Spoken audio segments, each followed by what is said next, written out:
When I think about it, I'm still amazed that it happened. But being a graduate student at BYU somehow took me from a school administrator's desk in Utah to trying to solve a mystery by scuba diving with 6th graders in Taiwan, and allowed me to let my light shine along the way.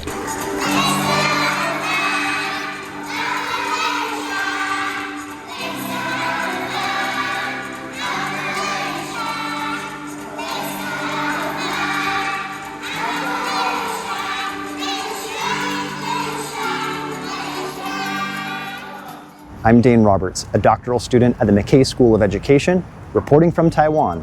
Here's the story.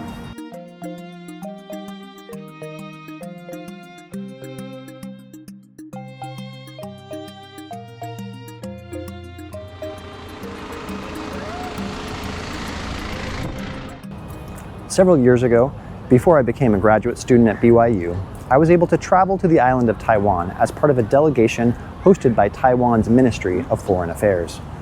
While I was there, a little incident happened that piqued my curiosity. We were participating in an event at a government office when I finished a bottle of water and needed to throw it away. I looked around the room for a trash can, but I couldn't find one.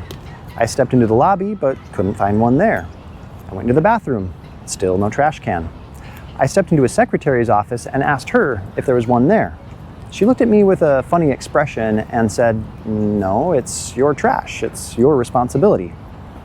I had never considered such an idea, and I started to notice how everywhere I went, litter on the streets and sidewalks was rare, and yet there were very few public trash cans.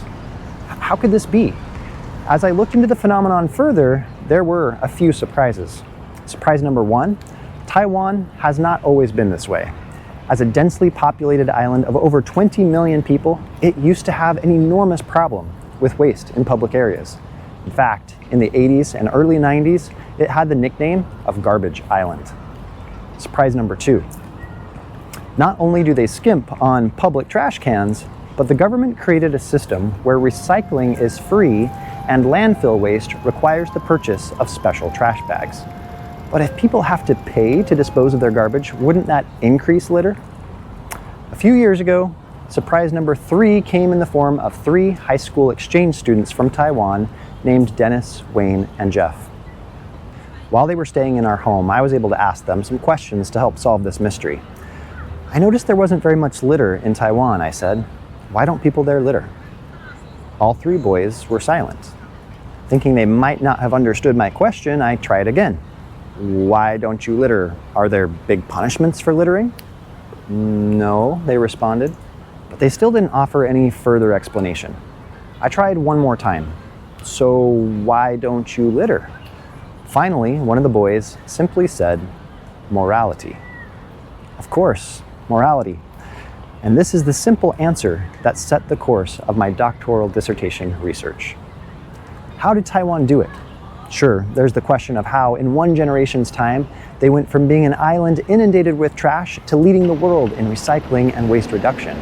There are some interesting stories there about civil engineering and public policy. But the more interesting thing to me as an educator is how, in one generation's time, they changed hearts and minds. How do you develop the kind of moral character that doesn't simply avoid littering because of the fear of punishment, but the kind of young person who feels it as a moral obligation? And that's what brought me to Taiwan. I came to study their system of environmental and character education. I came to find out how educators here understand morality, how they understand their goals, and how these mindsets shape the way they approach the development of moral character in their students. Although my research is still actively underway, I've already discovered a few remarkable things. First, it is no accident that students in Taiwan have come to adopt a mindset of environmental stewardship. Taiwanese educators' efforts to teach students about the how and why of environmental protection are extensive and systematic. The national government requires at least 4 hours of environmental education every year in every public school. These hours can be fulfilled in different ways, from reading about environmental issues in their reading class to studying the science behind them in their science classes.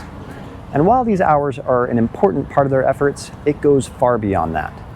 Universities and environmental protection organizations work hand in glove with schools to provide rich and compelling lessons to students to help them understand environmental threats and what can be done about them. These lessons are not merely encouragement to reduce, reuse, and recycle, and they are not dumbed down.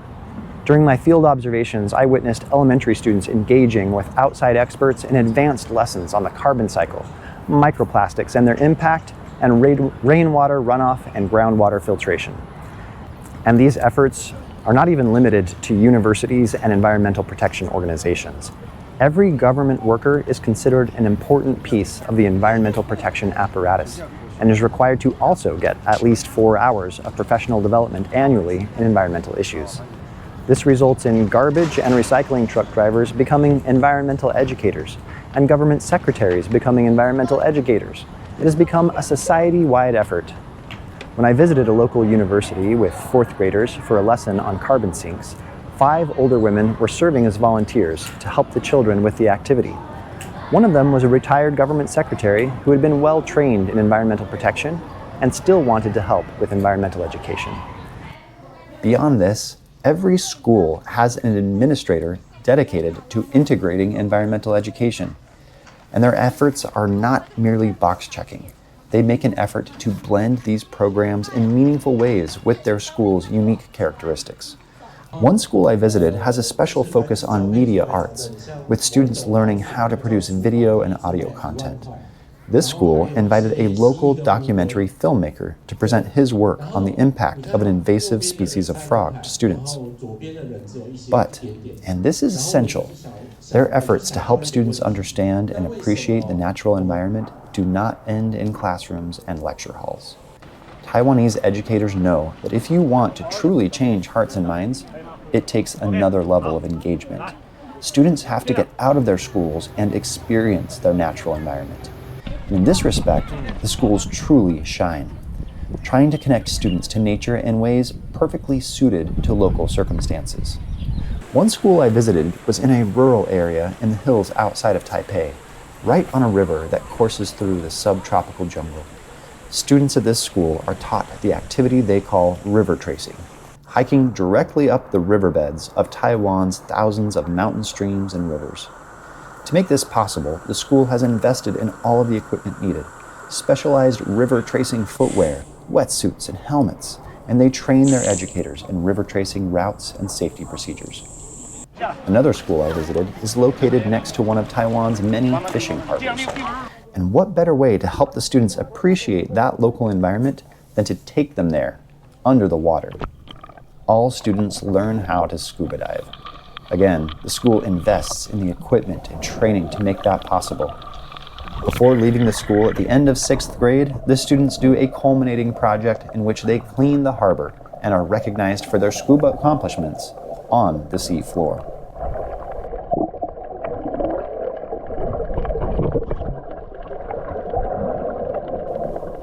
All of these programs clearly have an impact, but what my research actually focuses on is the philosophical framework that surrounds these efforts.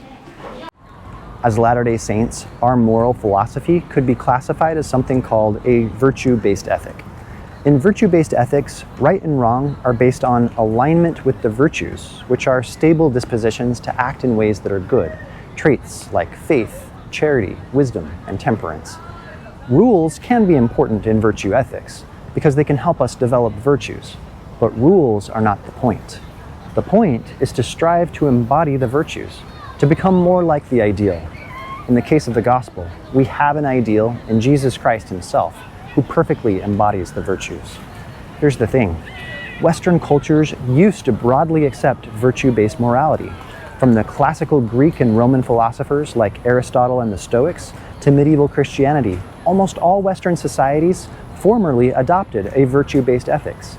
But things changed with the Enlightenment. The search began for moral rules that would be like Newton's physical laws, clear, universal, and unchanging, with an indisputable rational basis. This led to various moral philosophies, such as utilitarianism, that are influential today. But what they left behind was that ideal, that human telos, or desired end state, defined by the virtues. Some moral philosophers believe that our current lack of moral agreement in the West our bitter disagreements and intractable debates around moral issues can be traced to that turning point in the West when the virtue-based ideal was rejected. They argue that in a society that upholds an ideal of what humans should become, moral reasoning becomes more coherent and can exert greater influence. But when a society has no human telos, moral vocabulary becomes fractured and incoherent. Character education becomes difficult because it all seems like just a matter of opinion. So here's where Taiwan comes back into the picture. Taiwan, like some other areas of East Asia, still has a predominant culture rooted in a virtue-based ethic. In Taiwan's case, the teachings of Confucius retain a strong cultural force, and they lay out a human ideal based on the virtues of respect, especially respect for elders, hard work, education, politeness, and propriety. Could it be that the rapid success of Taiwan's efforts to develop a mindset of environmental stewardship has its roots in this shared virtue ethic? Through hours upon hours of observations and interviews with Taiwanese educators, I'm seeking to find out, and the initial evidence is promising. Most Taiwanese educators do indeed use a common virtue-based moral vocabulary.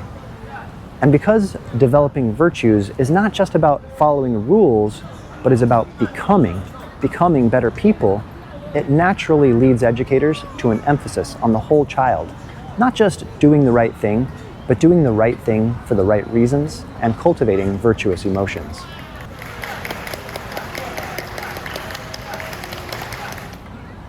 Their approach to environmental education is a multi-pronged strategy that involves the head, the heart, and the hands. It makes sure students understand the workings of the natural world and the reasons why protection of the environment is important. That's the head. It develops feelings of gratitude and awe for nature. That's the heart. And it cultivates habits and awareness of how to act to protect the environment. That's the hands. Does that sound familiar? Carl G. Mazur, the founder of what became BYU, said, "Education should be balanced, head, heart, and hand." It is my belief that the story of what has happened in Taiwan over the last few decades offers a lot to Westerners to learn from.